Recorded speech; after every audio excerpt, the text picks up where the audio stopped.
Metal Deck de Acesco, el entrepiso que se adapta a todo tipo de estructura en una presentación de Al Oído. Bueno, Demar, parece que se arreglaron las relaciones entre don Petro y la señora Laura. Habemos quien gobierne el país, doctor Fernando. Duramos sin gobierno, sin presidente, prácticamente 3 semanas, desde el nombramiento de Armando Benedetti.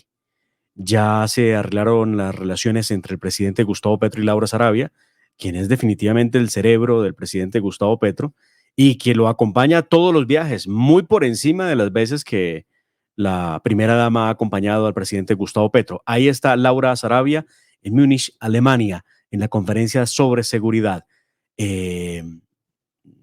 Hace unos minutos hablé con un gran amigo de esta casa, doctor Fernando Andrea Merlo, que es analista político internacional y analiza estos temas geopolíticos, y me ha dicho una cosa que me sorprende. La reunión de Múnich, en la que está el presidente Gustavo Petro, es una de las más importantes del mundo, la más importante en Europa, sobre temas de seguridad. Y me decía él con algún sentido de mucha razón a esto, que le extrañaba que hubieran invitado al presidente Gustavo Petro. De hecho, doctor Fernando, no se había invitado a un presidente latinoamericano en 60 años. Es la primera vez que pasa en mucho tiempo. E invitan a Gustavo Petro. Y me dice una cosa que le dije, tiene toda la razón. A Petro lo debieron haber invitado para hacer análisis de caso de cómo se puede destruir la seguridad de un país de un solo plumazo en tan solo un año y unos cuantos meses. No como speaker o cosa por el estilo. Vamos a ver cuál es el papel de Gustavo Petro en Alemania en esta conferencia sobre seguridad.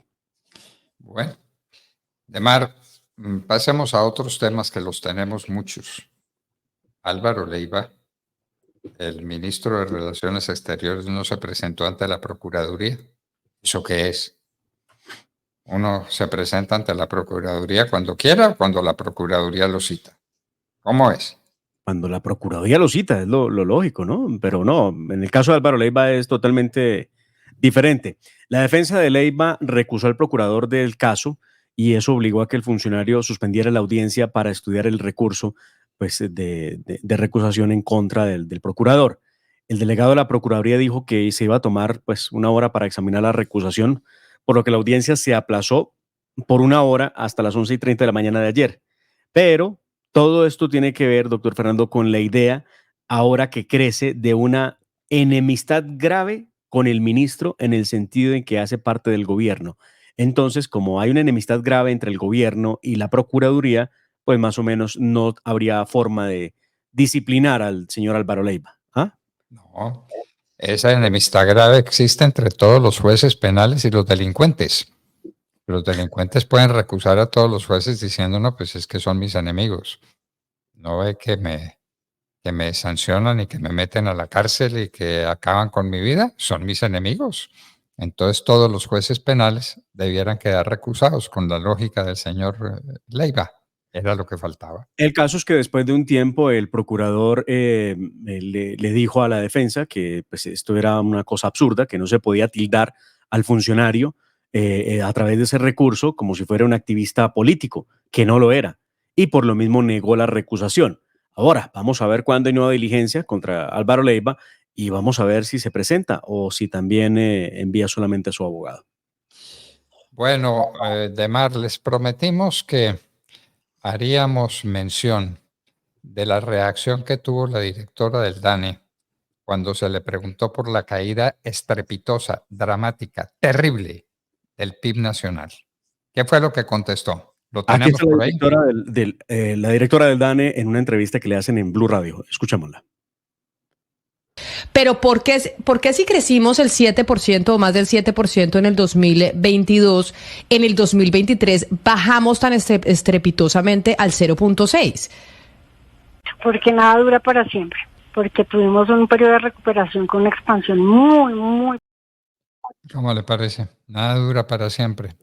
La explicación técnica que da la directora del DANE, como tuvimos una expansión tan alta, en lugar de que eso fuera el motor para expansiones mejores, entonces venía la caída.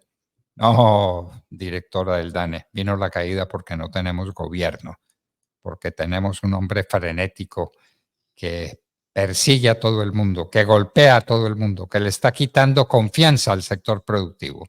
Tenemos una reforma laboral en marcha que será catastrófica. Tenemos una reforma pensional dramática. Tenemos una situación de presupuesto inmanejable con los famosos 13 billones de pesos que Petro le quitó a los a los proyectos y a las empresas, especialmente de educación, que debían recibirlos por orden del Congreso, y resulta que se los quitó. Bueno, Pues ahí tenemos, doctor Fernando, en las últimas horas varios pronunciamientos sobre la caída en la economía colombiana, que de alguna forma refleja el decrecimiento del presidente Gustavo Petro y su gobierno. De hecho, recuerde usted que hace 2 días aquí en La Hora de la Verdad evidenciábamos cómo el presidente Gustavo Petro saludaba y celebraba que hubiera caído el consumo de combustible en el país. Increíble que un presidente haga ese tipo de manifestaciones cuando entendemos que si hay una caída en el consumo del combustible, pues evidentemente estamos frente a un freno que se le pone a la misma productividad de la nación.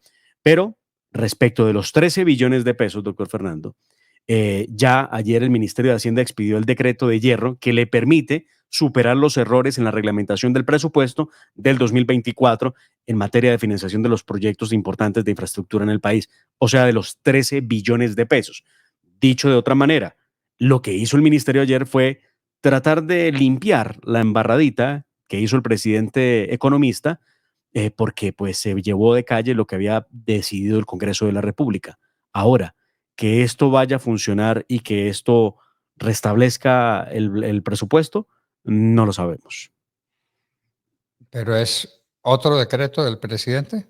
Es decreto del Ministerio de Hacienda que No, deroga el anterior decreto que había emitido el mismo presidente. entonces este decreto es del presidente también. Tiene que serlo, sí, pues El lo tendrá que presidente firmar, se claro. corrige. Bueno, tenemos que ver ese decreto nuevo para que le podamos contar a nuestra gente cómo se alivió el problema de los 13 billones de pesos que tenía en ascuas a medio país.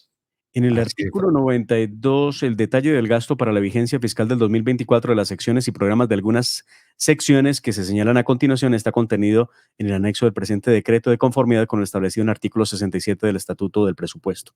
Es la forma en cómo entonces vuelve a tener cauce los 13 billones de pesos. Ahora, ¿qué se va a inventar el presidente para poder tener una platica a disposición y entregársela a los amigos, al pueblo? Porque él ya le llama a eso que el pueblo tiene el poder, entonces al pueblo hay que darle la plata para que haga las obras de infraestructura. Es decir, fue reconstruir la decisión del Congreso, ¿no? Fue reconstruir la decisión del Congreso, claro. Con la que había acabado Gustavo Petro para poder hacer lo que le diera la gana con 13 billones de pesos. La reacción fue tal, el peligro fue tal, lo que estaba pasando en Colombia con eso fue de tal magnitud que el presidente se vio obligado a echarse para atrás. Así de fáciles, así de fáciles. Bueno, están hablando de que el ELN que está en plena paz, en conversaciones de paz, donde pues, hay personas pues muy importantes en esa comitiva del gobierno. El ELN se manifiesta en un discurso en homenaje a Camilo Torres, el cura guerrillero, ¿no? Y se manifiesta de manera preocupante. Esto se hace durante un homenaje que le hacen a Camilo Torres en la Universidad Nacional de Colombia, doctor Fernando, e invitan a Gavino a expresar sus ideas sobre lo que está pasando en Colombia. Y pues vaya sorpresa, o yo no sé si sorpresa o no, pero habla del estallido social, que fue lo que denominó la senadora Cabal la toma guerrillera. Recuerden ustedes cuando pusieron en jaque a Colombia, cerraron las vías, aumentaron el precio de los alimentos, dejaron morir a 2 bebés, uno en Buenaventura, otro en Bogotá, mataron a un ingeniero en Kennedy, recuérdelo, eso fue lo que hicieron en el estallido social. Y se supo que el ELN y las FARC habían patrocinado, doctor Fernando, esas tomas violentas por parte de unas milicias urbanas y entre otros de la primera línea. Pues muy bien, aquí reafirma la importancia, Gavino, de movilizar, lo digo entre comillas porque eso fue lo que él dijo, movilizar y organizar al pueblo. Escuchemos. Quizá el estallido social es la cúspide, pero hay que seguir trabajando y en eso con el gobierno pues estamos de acuerdo en que es necesario movilizar y organizar al pueblo en base a asuntos concretos de las reformas y las necesidades inmediatas, pero con una proyección importante y por eso en la participación de la sociedad, que consideramos el corazón de este proceso de paz, pues lo planteamos como una urgencia, porque tiene que ser el pueblo el que tenga la voz y diga cuál es el camino y cuál es el puerto de llegada, tanto en el aspecto táctico de la...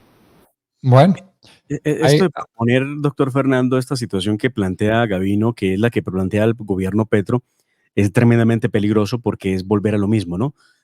Si la Corte no elige fiscal, hay que sitiarla. Si el Congreso no aprueba las reformas, hay que sitiarlo. Ese es el problema de fondo. ese es el problema de fondo. Entonces, los 13 billones de pesos, estaba pensando yo en la declaración que nos dio el doctor Solano, presidente de Azocolflores, porque él dijo que habían tenido un grave problema de mano de obra. Hágame el favor, no se consiguen trabajadores en Colombia en un momento en que los demandan. ¿Por qué? Porque prefieren el subsidio. Claro, claro. Yo no arriesgo mi subsidio y arriesgo mi subsidio trabajando. Miren ustedes lo que es el efecto perverso de estas decisiones absolutamente incomprensibles. Los subsidios tienen esos efectos perversos. Pero no se preocupen que, como diría Alain Tamara Barón en Facebook, tiene 1 año y medio hablando de los mismos, del cambio climático. Sí, porque estos temas que son tan importantes, doctor Fernando, no los asume el presidente Gustavo Petro. Y bueno, mucho menos Laura Sarabia, que es quien le hace la segunda. La segunda o la primera, vaya uno a saber cuál es la Sí, que sí, tiene. tiene razón, depende del día de la semana. Bueno, ¿qué dijo César Gaviria sobre la interferencia internacional contra la Corte Suprema? Qué interesante que venga de un tipo que ha pertenecido, doctor Fernando, de un personaje en la vida nacional que ha pertenecido precisamente a organismos multilaterales e internacionales. Esto es lo que ha dicho el expresidente César Gaviria en las últimas horas. No salgo del asombro al ver las actuaciones del secretario general de la OEA, Luis Almagro, y de lo expresado por la Comisión Interamericana de Derechos Humanos, que menoscaban la autonomía de la Corte Suprema de Justicia de Colombia y la separación de poderes, consignada en la Carta Democrática Interamericana, cuyo proceso presidió con gran tino y sabiduría el señor Humberto de la Calle Lombana, entonces embajador de Colombia. Bueno, Valdrá recordar, doctor Fernando, que el expresidente César Gaviria fue fue secretario general de la Organización de Estados Americanos del 94 al 2004. O sea, nada menos, ocupó el lugar que ocupaba ahora Luis Almagro. nada menos que eso. Bueno, muy bien. Entonces, tenemos una noticia ya para terminar. Renunció la ministra de Deporte, la que se tiró los Juegos Panamericanos, ¿no? Sí, señor, renunció la ministra del Deporte el día de ayer, dándole gracias al presidente Gustavo Petro por la confianza y la oportunidad que le dio de ser parte del gobierno. Evidentemente no hay palabras para el país que nunca entenderá cómo fueron incapaces de lograr a cabo los Juegos Panamericanos. Lo cierto, doctor Fernando, es que el numeral 9 del artículo 135 de la Constitución Política de Colombia, que fue modificado por el Acto Legislativo 01 del 2007, indica lo siguiente, y ayer lo busqué para tenerlo de referencia. La renuncia del funcionario respecto del cual se haya promovido la moción no obsta para que la misma sea aprobada conforme lo previsto en este artículo. Esto quiere decir, doctor Fernando, que al Congreso de la República le corresponde, aun cuando la señora renunció a su cargo, a hacerle la moción de censura, aun cuando ya no sea ministra. Vamos a ver si lo adelantan los congresistas, los senadores. Bueno, y el ministro de Salud en su obsesión contra las EPS. Qué cosa, ¿no? Esto es un tema obsesivo contra las EPS. Las EPS que le han prestado semejante servicio que le han prestado a Colombia, la que permitieron con su estructura, con su dinámica, que tuviéramos la salud con mayor penetración en toda América y una de las más altas del mundo. Bueno, el ministro de Salud anda en esas y sigue en esas y seguirá en esas, ¿no? Y pues es que no se puede esperar nada diferente. Lo cierto es que han planteado, doctor Fernando, que habrá un sistema mixto donde el mayor control lo tendrá el sistema estatal de salud y alguna porción será del 40 o 49% lo tendrán las EPS que quieran hacer parte de este negocio con el gobierno en la nueva propuesta de salud. Un datico que vale la pena que lo tengamos en cuenta, doctor Fernando: la votación en la Comisión Séptima del Senado, donde está la reforma a la salud, no está sencilla. De hecho, haciendo cuentas, tenemos mitad y mitad que diría que sí, mitad que diría que no. Esto va a ser dramático. El momento que hoy arranca las sesiones en el Congreso de la República, recuerde, hoy arranca las sesiones de acuerdo al más reciente acto legislativo que modificó la vacancia del Congreso, y hoy empieza nuevamente a funcionar el Congreso de la República. Vamos a ver si para próxima semana se hable del debate ya de reforma a la salud. Lo cierto es que no lo tiene fácil el gobierno Petro para poder aprobarla, por lo menos no en la comisión. Pero Hoy 16 de febrero, ¿no? 16. Bueno, muy bien. Y así nos despedimos de ustedes. Nos despedimos de ustedes por este fin de semana. Estaremos de regreso el próximo lunes a las 6 en punto de la mañana, Dios mediante.